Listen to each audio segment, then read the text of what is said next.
Good morning, everyone. Sorry for a slight delay, just one or two technical issues which have now hopefully been resolved. If it all goes quiet, we know it hasn't been.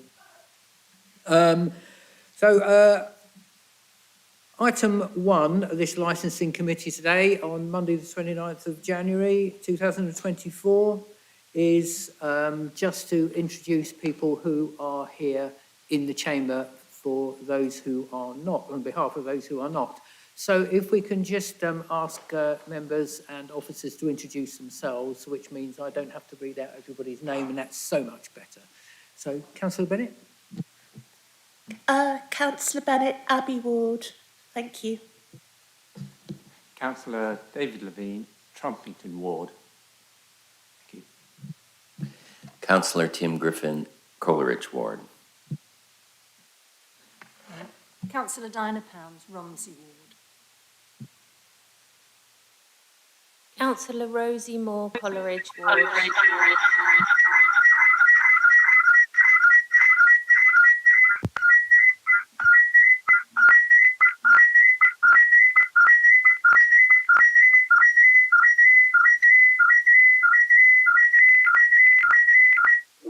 Sorry. Is it safe? I think so. Sam Carling from West Chesterton. Councillor Wade, West Chesterton. Councillor Bird, East Chesterton and Vice Chair of this committee. Luke Catchpole, Environmental Health and Licensing Support Team Leader. Yvonne O'Donnell, Environmental Health Manager. I'm Councillor Russ McPherson, Chair for this meeting, Jerry Hinton. Thank you, everyone. Are there any apologies? I don't think there are today. Sorry, Chair, we've had apologies from Councillor Nessinger. Okay, thank you for that. Anybody else? No, that would be the only person missing. Yes, okay, that's fine. Declaration of interest, members. I'm sure you know the rules of those. Please declare any of those interests known to you right now. If not, there is no problem with you doing so as we progress through the meeting. So are there any declarations of interest at this moment? Silence assumes not, so thank you so much. Item 3 is quite simply the minutes of the previous meeting. Can I trust that you have all read and digested those? Are there any points arising from those minutes? And if not, is everybody happy that I signed those? Thank you so much. Public questions. We very soon got to you, gentlemen, didn't we? What I will say, the rules for public questions have now changed, and I accept that you didn't know that for this time. That's fine. What the rules are now for public questions is that those questions need to be submitted 2 days before the meeting and in writing, which already agreed we'll waive for today. And the reasons for that is not for the City Council being difficult, it was so that the officers have time to look at the question and then come back with a much more precise and concise answer for you at the meeting, rather than perhaps have to go away and work on that and then come back again and you have to wait. So in the end, it works out really well. So just a forward of that question 2 days prior to the meeting. But that's fine for today, no issue. So, Mr. Holland, I believe. So you have 2 minutes to put your question. If you bleed over by more than that, just by a few seconds, I'm not going to chop you off. Anyway, good morning, everybody. My name is Eddie Holland. I'm the Vice Chair of Cambridge City Council, Cambridge Licensed Taxis, and we represent about 162 licensed taxis in Cambridge. Our question is basically in regard to the proposed charges. We've got no problem with an 11% rise in charges. That's what our meters were increased by later or mid last year. But why, when the government is trying to reduce inflation, are some of the proposed charges far and away higher, multiple times higher than 11%? I think the one that really is glaring is the renewal of the 1 year Hackney carriage licence to drive, which is, I think, is 200 or 300% more than what it should be. But why, when the government's trying to reduce inflation, are you proposing to fuel it? Thank you. Oh, very well done. That was only just over 1 minute. Thank you for that. Did you wish to respond now or later? I can respond now or I can pick it up during the report. Do you want me to respond now? Yeah?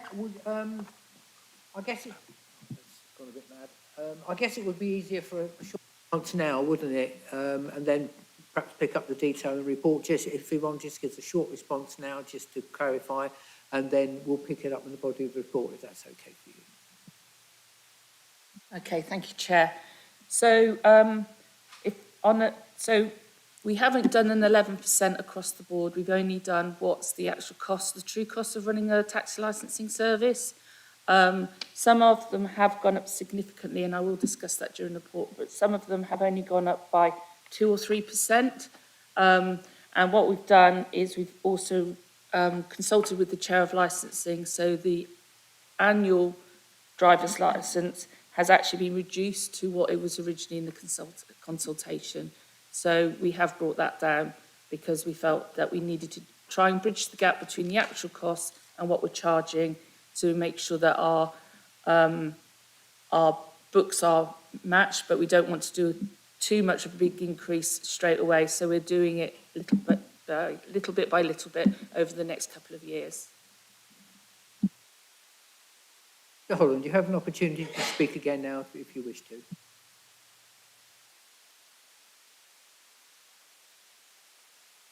Well, in regard to that, that's quite welcome news. To the exact the exact charge is going to be. Perhaps you could actually put them out so we could have another look to further comment. I mean, that was one of my questions. I understood today was going to be about the extension of the hybrid vehicles, but I understand that's not something that we were talking about today. So going back to the point of the fees, the new fee structure is in the committee report that was published a while back that you would have had the opportunity to have a look at. With regards to the hybrid, it is being discussed here as the second report that's coming back to this committee. So it is in the pack as well for the hybrids, the standard hybrids.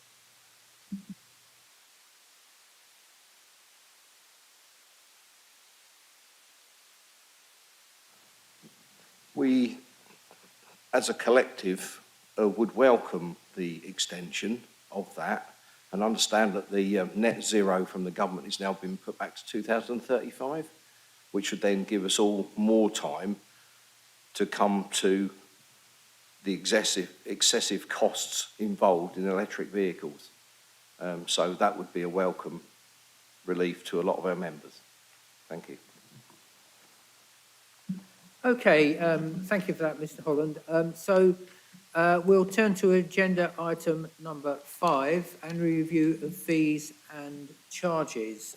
Recommendations are on page 8 at 2.1 and 2.2.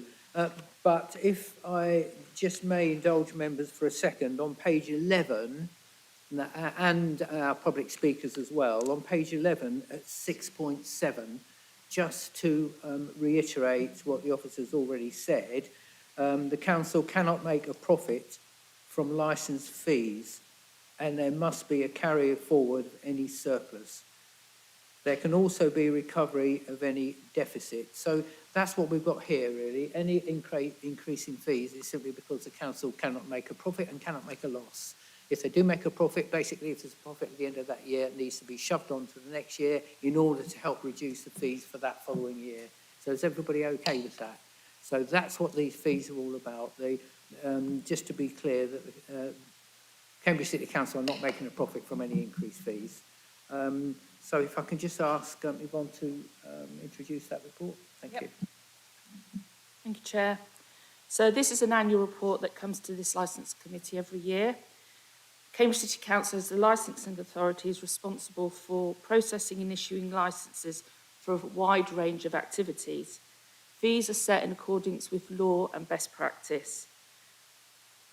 fees must be set as to avoid any surplus or subsidy and adjusted in succeeding years to achieve and maintain the correct balance.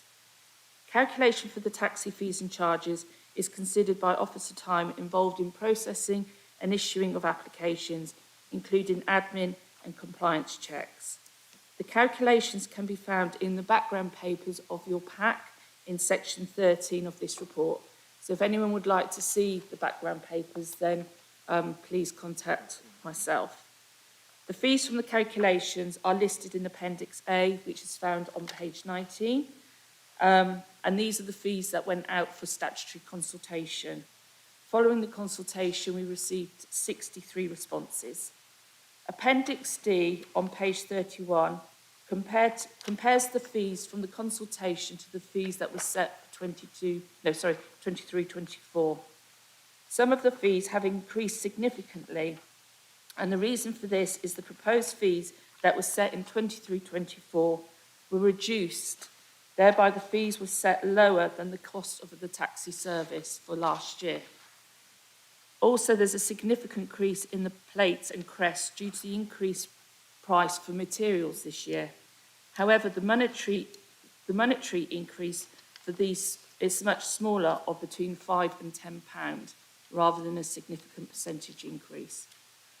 The main concern by the trade, as outlined by Mr. Holland, was that the 1 year annual fee and some of the smaller processes have gone up due to the inadequate applications being submitted, and thereby officers having to do additional admin to having to go back to the trade to say that they had submitted incomplete applications. So there is a lot more work going on when we receive inaccurate applications. Following consultation with the Chair of Licensing, the fees for the taxis were looked at, and these are now were amended and attached to Appendix E. This is to allow time for the gap to be bridged for the true cost of the service to the fees that are set. Going back to the Licensing Act and the Gambling Act fees are set statutorily, so therefore we cannot amend them. Annual licensing, skin piercing and licensing training have been increased by 3%. Fees for the street trading have no changes. So the recommendation today is to approve the level of charges and fees from effect from the 1st of April as set out in Appendix E. Thank you, Chair. Any questions from members, please? Councillor Carling. Thanks, yeah, more comments than questions, but, well, I did have one question, which is in the consultation response in Appendix B, I think the one that labelled number 10 is actually a question that someone's trying to ask us. I just wondered if it's possible to get back to that person. On Appendix C, I just wanted to note that it looks like that it's been chopped off somewhat, so we can't see fully sort of what that's supposed to be at the top. Some of the circled plates that the people have been objecting to seems not to be in the pack. But then in terms of the actual fees themselves... Can I just stop you there? You're going a little bit too fast for the officer to catch up with that. So can you give us the page numbers, please? Oh, sorry. Yes, of course. Yeah, 30 was the one I was just talking about. As for the actual fees, just to update the speaker, what we have in front of us is, rather than an increase of £250 to the annual renewal fee, it's £150. So it's gone down from 150% increase to 50% increase after consultation with the chair. So hopefully that is at least of some reassurance. I think the point about the 11% being the amount that meters have gone up is sensible, but looking through the fee increases, a lot of them are below, so there is a balancing aspect, I think, to it. And those that have gone up by a large amount, as the officers said, when you look at the actual monetary amount, it's not that much of an increase there. Like for one of the biggest ones is 66.7%, but when you look, it's gone from £12 to £20, so the actual monetary amount is small. So just to say, I think the increases are broadly reasonable. Any more questions? Okay, well, Councillor Carling's actually said what I was going to say anyway, so that saves me saying that. But that was one of the things we spoke about earlier, that although I get that the percentage increases may look horrendous, I get that. But when you're looking at pounds, shillings and pence down that same column, one is £5, although it says 50% increase, it's actually £5. And the one that Councillor Carling was just speaking about was actually, although it does say, I accept it, percentage looks large, 66.7% is £18 difference. Two others at 30%, just underneath it, are, it says 30%, but it's actually £6. So although the percentage looks high, I do understand what that looks like. You know, we're all working people, we know what that means. But actual monetary terms, it's not a ginormous leap. I think we try to be much fairer with the new licence fee reduction. Looked at that because we spoke about that last year, didn't we? And what I will say is, gentlemen, that we're not here to beat the taxi trade. We're all on your side, and I say that probably every single meeting, that you're an integral part of the transport system within the city, and it would be extraordinarily difficult to operate without it, and lots of people wouldn't be able to operate without it.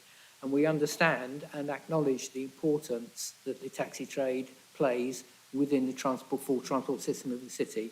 And it's not an easy job, and it's a long day, and so we thank those drivers for that and for looking after our residents in the way that we would hope. So after that, I'll just ask one more time if any more questions from members. Going once. Councillor Bennett. Really more an observation than a question, but because there are large percentage increases for small items and smaller percentage increases for larger items, would it be helpful to produce a weighted average of the percentage increase to demonstrate that it is not actually as gouging as might look from first glance, and that it's actually fair and proportionate? So, for example, if you have an item that's £10, and an item for £100, you give the percentage increase for £100 item 10 times as much weight as the £10 item, and you do an average, and 2 minutes in the spreadsheet, and maybe could be more reassuring. That's your finance brain, isn't it, Councillor Bennett? Yeah, it's quite worrying, that brain. I'll let the officer respond to that. It sounds like a reasonable idea, but I don't know how difficult that would be. It is, but we could do it. However, the fees are set at the cost of the service. So regardless of what the percentage income is, or percentage increase or decrease is, it's around what is the cost of running a taxi service for the city. And as Chair has already said, it's not about us making a surplus or a deficit, it's around the true cost of the service. So it is an exercise we could do, but we do need to set the fees today for statutorily ensuring that we've got the correct fees for the 1st of April. I don't dispute that, and I'm not looking to change the figures on the list. What I'm just trying to do is to get the communication a bit clearer, and because it's a bit of an ask to expect the taxi drivers to go through and do that calculation themselves. And I just feel that it might sort of reduce tensions to provide that information ourselves. I think it's a reasonable request, Councillor Bennett. What we'll do is, Yvonne and I will have a chat about that after the meeting, so because the fees aren't going to change today, but I think it's a reasonable request, and we'll talk about that and see how workable that would be to actually get that. I can see that, because we want to retain good relations with the taxi. It's really important to us and to them to have that good relationship, and if you think that might assist, would that assist, Mr. Holland?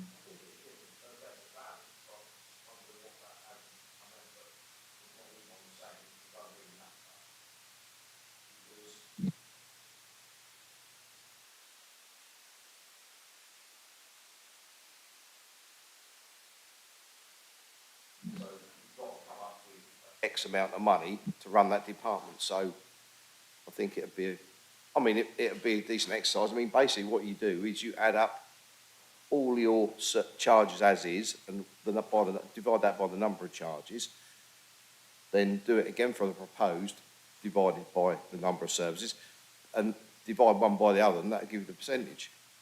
Well, Councillor Bennett, I think is a reasonable suggestion. We'll go away, talk about it. We'll come back to you with a response if that's acceptable. Councillor Pounds. Thank you, Chair. I think it might just be helpful for the message to the taxi drivers is there ways that they can be helped with their applications, because that's what's caused the big increase, isn't it? And so it would be worth perhaps having a discussion at the next taxi forum as to ways, what are the issues? Why are they coming in so badly written that they have to go back and be done again? And if there's anything we can do to help, but maybe something that you can do to help as well. Yeah, I thought something similar, actually. What I thought that at the next forum we can maybe discuss that, and perhaps within the taxi trade themselves, they'll have people who are better at those sort of applications than some others, and form their own self-help group to actually help those people who are not able to do it. So rather than it coming back here, because there might be a conflict of interest for us getting involved in applications being made out, that taxi trade themselves, it's just off the top of my head here, there'll be some people who do it well, some people who don't, and perhaps it can just have a little group of people who the taxi drivers who are finding it difficult to actually get that information across can contact. There'll be a contact for them within the taxi trade that they can say, can you help me please? But we can discuss that in forum, yeah, why not? Okay, members, if there are no other questions, if I could just once more just point you to the recommendations at 2.1 and 2.2. If everybody's happy with those recommendations and there are no amendments apart from the ones that we have just discussed, could I please have a show of hands, please, for those in favour? Chair, that's unanimous in favour. Thank you very much. As it's unanimous, we don't need to call of those against or abstentions. Thank you, everyone.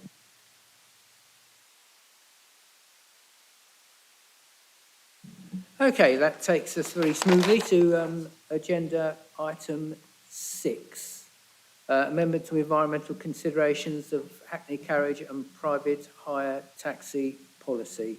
Yvonne, could I ask you to introduce this item? Thank you, Chair.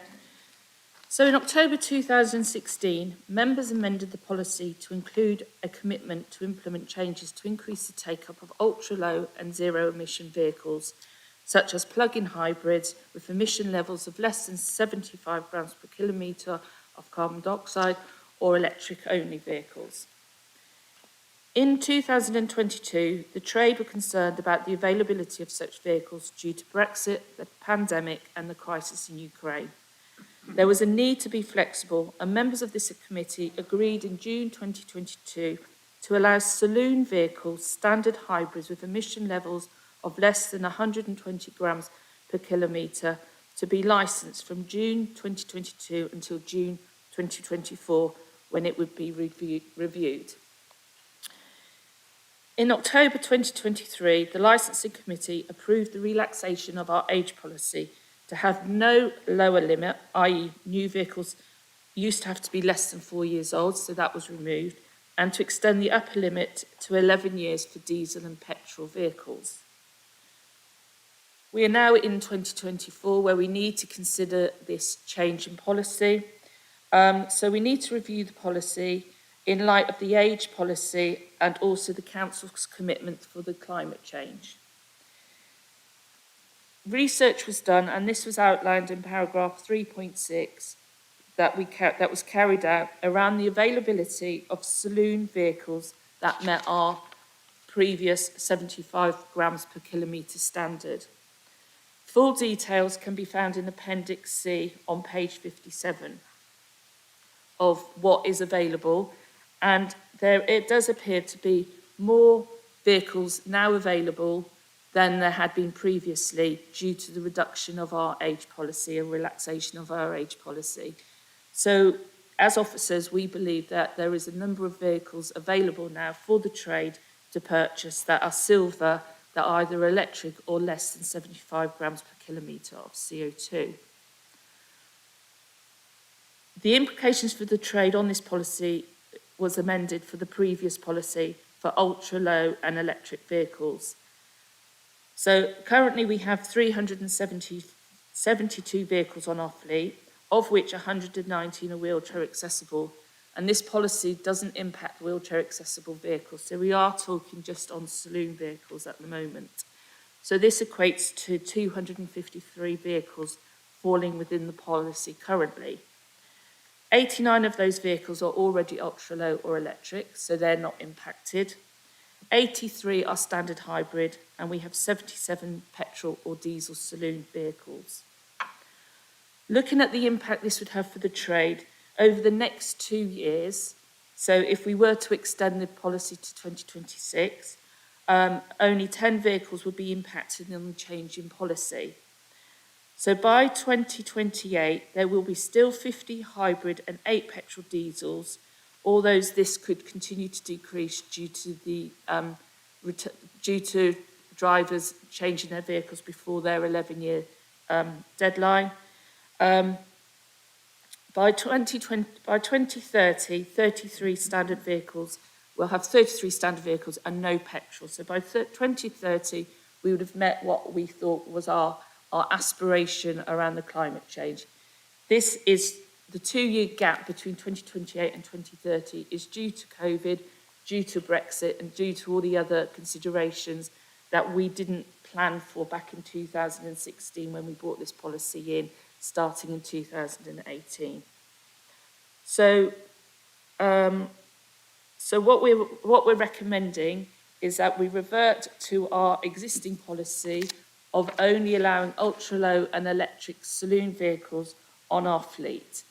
And the recommendation is on page 37, 2.1, where we want to remove the inclusion of standard hybrids, saloon vehicles within the policy with emission levels of less than 120 grams per kilometre of CO2 with effect from June 2024.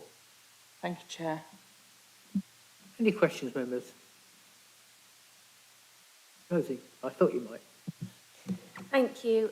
It's not really a question, actually, sorry, more than a statement. I support the recommendations and going back. When we changed the recommendations back in, whenever it was, the date is here, we had quite a lot of representation from the public, from residents, and comments from residents who did not support us. We were seen to be weakening our air quality aspirations. But obviously we did make that decision to support the trade in a really difficult time. But overall, I think it's really important to stick to our original policy. And so I'll be voting in favour of this. Thank you. Councillor Pounds. Thank you, Chair. Yes, just in support of what Councillor Moore said, if you look at page 43, 29.6, levels of nitrogen dioxide in central Cambridge remain above the national objectives. And to me, that is the key thing. It doesn't matter what the government say about moving the dates around. We need to address that, and we need to address that as soon as we possibly can. And I think the impact on the taxi trade from what's recommended today is not huge.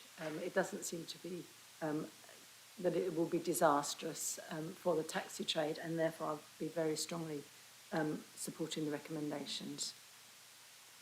Thank you very much. Any other questions, members? Councillor Bennett.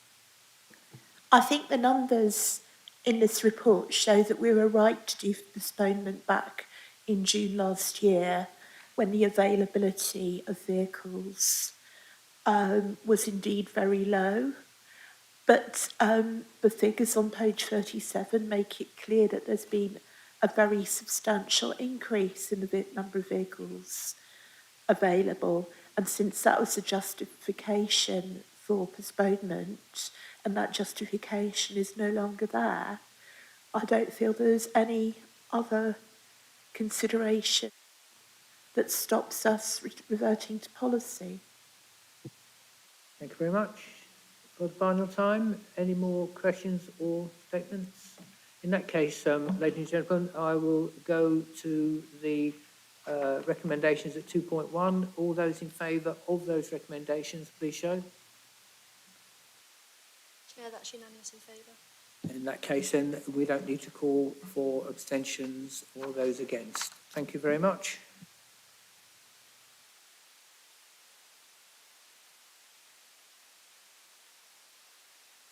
Okay, thank you very much. That takes us to agenda item 7 on page 61, review of cumulative impact assessment. Recommendations on page 62 at 2.1, which I forgot to say the last time round. Thank you. So, Yvonne, could I ask you to? Oh, Luke, yeah, of course it is. Yeah, sorry, Luke. Thank you, Chair. So in March 2021, the cumulative impact assessment was published as a standalone document, and that needs reviewing every 3 years.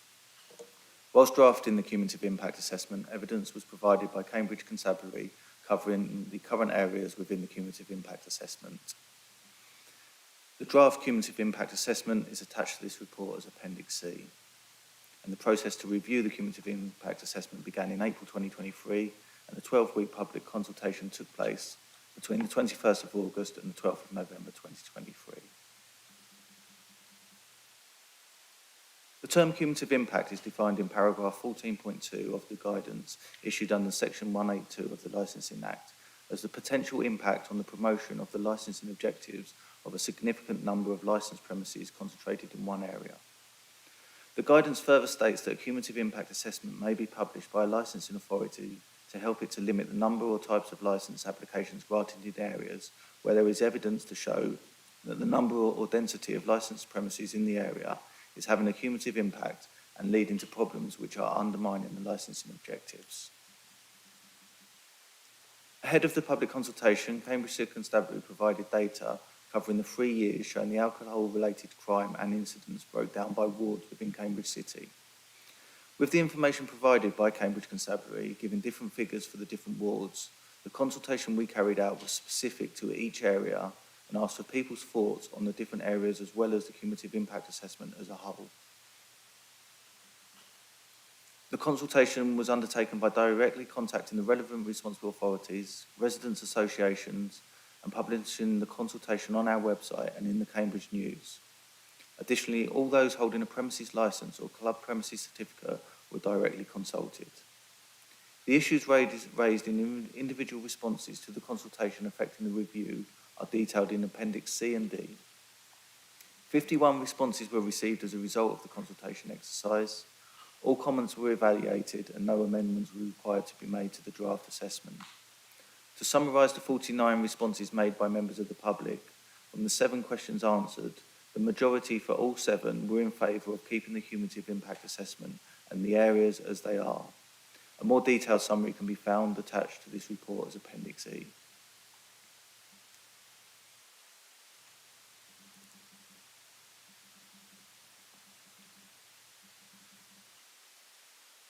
And members are recommended to consider the results of the public consultation exercise as summarised in Appendix D of this report, and the information provided by Cambridge Constabulary and Public Health as attached to this report as Appendix E, and approve the draft cumulative impact assessment attached to this report as Appendix C. Any decision made today will go to full council for their approval. Thank you. Okay, thank you, Luke. So just to remind you that it's to consider the results of public consultation and it will go to full council in any case. So are there any comments on this, questions? Councillor Bennett. Sorry, it's the varifocals, that's what it is. I hate varifocals too, Chair. Thank you very much for that. I think the report's very clear. My only real cause for concern are the comments from residents in the back. I don't think that there is any understanding of what the cumulative impact zone can and cannot do. And I wonder if we have some work as councillors to do there. Thank you. I sort of understand that because I've spoken to, residents I've spoken to, do have an inflated expectation of what an cumulative impact, what we can do to enforce that. And of course, there are also a number of police officers who are not keen on them because they're very hard to enforce. So I get that. So maybe we just ought to be clearer as to how it works and what the parameters of the impact assessment actually means on a few bullet points in a one page. It's something really simple that you can just refer to. Nothing as big as this, just something that you can just look at and say, oh, okay, can do this but can't do that. So I think that is something worth looking at. I agree with you there. Any other comments? Okay, well, I'm not going to call for a vote on that. It isn't necessary. I guess that we can assume that we have all considered that report and had a chance to make comments on it, and it will go to full council. But I think your remarks are valid, and I think that will actually take that on board. Don't we need to approve the draft to take it forward? Yeah, of course we do. It's just a chair not knowing what he's doing for 2 minutes. Or 2 seconds. as soon as that left my mouth, I thought, no, we can't do that. So, yeah, so of course we do. Yeah, you're quite right. So all those in favour... Sorry? No, please, yeah, do, please. Well, I was just going to say that although there are limitations to what a cumulative impact zone can do, I do support it, and I really welcome the